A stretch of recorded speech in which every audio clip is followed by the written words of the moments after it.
झुंझुनू शहर के ward number 59 पीपली चौक के पास 1 करोड़ रुपए से ज्यादा की डकैती करने वाले 6 डकैत गिरफ्तार। झुंझुनू कोतवाली पुलिस ने यूपी और अलवर से किया 6 डकैतों को गिरफ्तार।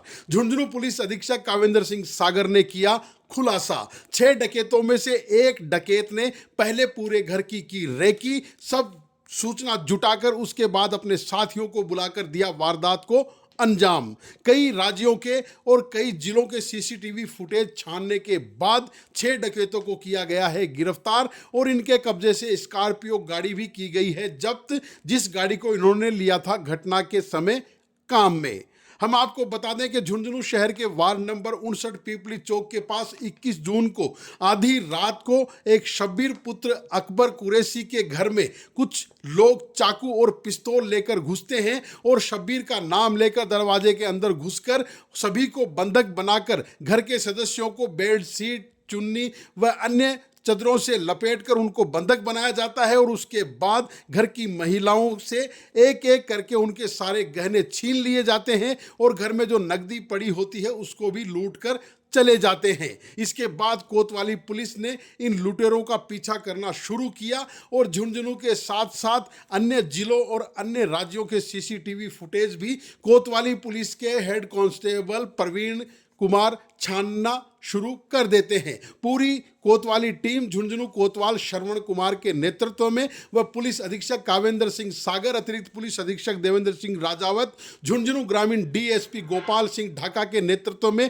कार्य करते हुए इन 6 डकैतों को यूपी और अलवर से गिरफ्तार कर लिया जाता है। हम आपको बता दें कि इन 6 डकैतों में 2 डकैत तो हार्डकोर अपराधी भी हैं जिन पर पहले से करीब 10 से 15 मुकदमे चल रहे हैं लूट, डकैती, चोरी, मारपीट के। पुलिस अधीक्षक ने बताया कि आरिफ नामक जो लुटेरा है, डकैत है, उसने पहले यहाँ पर रेकी की। वो यहाँ पर एक कबाड़ी का काम करता है, पुराने मोबाइल वगैरह भी खरीदता है और उसी आधार पर इसने घर की पूरी जानकारी जुटाई और जानकारी जुटाने के बाद अपने साथियों से बात की और आधी रात को इसके साथी सभी आते हैं 2 स्कॉर्पियो गाड़ी लेकर और उसमें 6 डकैत यहाँ पर पहुँचने के बाद घर में घुसकर घर की महिलाओं और पुरुष और बच्चों को बंधक बनाकर उनसे 1 करोड़ से भी ज्यादा की डकैती कर लेते हैं। मगर कोतवाली पुलिस की नजर से ये 6 डकैत बच नहीं पाए। कोतवाली पुलिस ने 10 दिन में ही इनका खुलासा कर दिया और 6 डकैतों को गिरफ्तार कर लिया है। हालांकि लूट का माल अभी तक बरामद नहीं हुआ है। लुटेरों से पूछताछ की जा रही है। लुटेरे ज्यादातर यूपी के रहने वाले हैं और यूपी से ही यहां पहुंचकर इन्होंने वारदात को अंजाम दिया है। ये जो लुटेरे हैं इनमें राशिद कुरैशी पुत्र शहीद, उम्र 31 वर्ष, निवासी हर्रा, थाना सुरूरपुर, जिला मेरठ, उत्तर प्रदेश का रहने वाला है। तो सत्तार पुत्र मुनू कुरैशी 36 वर्ष उम्र है जिसकी निवासी बरनावा, थाना बिनोली, जिला बागपत, उत्तर प्रदेश का रहने वाला है। और सरफराज उर्फ भूटन पुत्र इरफान जो कि 32 वर्ष का है और निवासी मोहल्ला कुरैशियान, हर्रा, थाना सुरूरपुर, जिला यूपी मेरठ का रहने वाला है। जाहिद उर्फ लंबू पुत्र नफीस जिसकी उम्र 47 वर्ष है जो कि निरपुड़ा, थाना डोगट, जिला बागपत, उत्तर प्रदेश का रहने वाला है। राजीव उर्फ राजू खट्टा पुत्र किशन सिंह, उम्र 38 वर्ष, निवासी खट्टा प्रहलादपुर, थाना चांदी नगर, जिला बागपत, उत्तर प्रदेश का है। और आरिफ पुत्र सरताज कुरैशी, उम्र 22 वर्ष, निवासी मस्जिदपुरा, थाना जदीद, जिला हापुड़, उत्तर प्रदेश का रहने वाला है। ये सभी 6 लुटेरे उत्तर प्रदेश के रहने वाले हैं और इनमें मुख्य भूमिका रही है आरिफ की, जिसने कबाड़ी का काम करते हुए यहां पर पूरी सूचना जुटाई और अपने अपराधी साथियों को बुलाकर वारदात को अंजाम दिया। सुनिए झुंझुनू पुलिस अधीक्षक की जुबानी। 4 लोगों द्वारा एक घर में घुसकर और लोगों को डरा धमका के और वहां से कुछ कैश और काफ़ी मात्रा में सोने चांदी के गहने भी वो लोग लूट कर लेकर गए थे। 21 तारीख को ये घटना हुई और उसके बाद हमारी सारी टीम एक्टिव हुई। मौके पे हमारी डॉग स्क्वाड भी गई, साइबर की टीम भी गई, एफएसएल को भी बुलाया और इसके लिए हमने कई विशेष टीमों का गठन किया। हमारे सीओ सिटी साहब, एसएचओ कोतवाली और इनकी पूरी टीम इस घटना को खोलने में लगी रही। लगभग हमारे 30 लोग उसी दिन से लगातार इसी घटना पे ही ओनली काम कर रहे थे। इन लोगों ने पिछले 10-12 दिन लगातार मेहनत की है और इस घटना का खुलासा करते हुए इसमें शामिल 6 लोगों को हमने अरेस्ट किया है।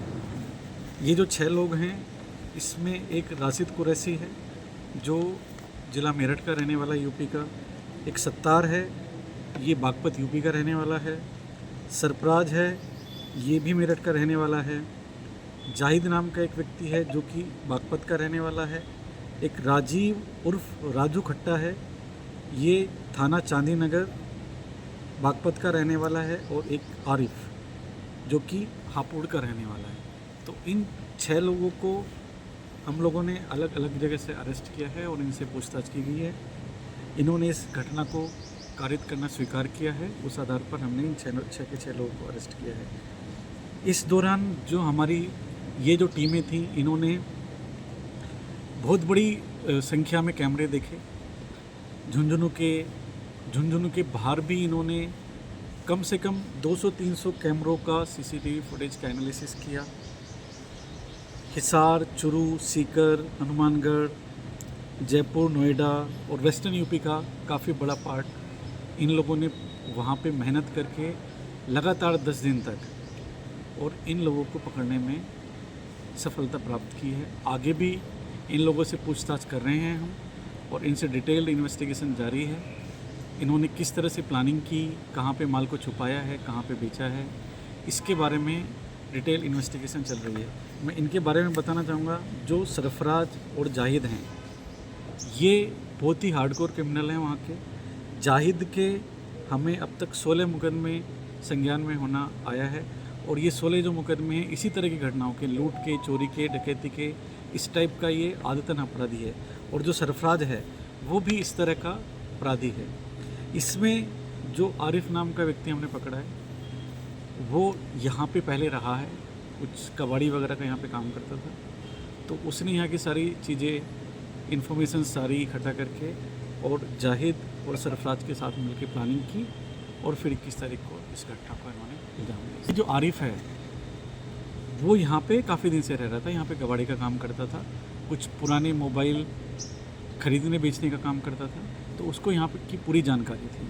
तो आरिफ को क्योंकि यहाँ का पता था तो आरिफ भी वहीं का इनके पास के रहने वाला है, यूपी का ही रहने वाला है। तो उसने जाहिद के साथ मिलकर और सरफराज के साथ मिलकर पूरी प्लानिंग की और फिर कुछ लोग गाड़ी से यहाँ पे आए, रेकी की, और कुछ लोग इनकी हेल्प करने के लिए हाईवे के पास भी थे। तो घटना के बाद ये निकले और सारे लोग निकल के फिर अलग अलग जगह जाके छुप गए, जहाँ से हमारी टीमों ने इनको फिर पकड़ा। सर लूट का कुछ भी माल बरामद नहीं हुआ क्या इनके पास? अब हम उसी बारे में हमारी अब इन्वेस्टिगेशन जारी है।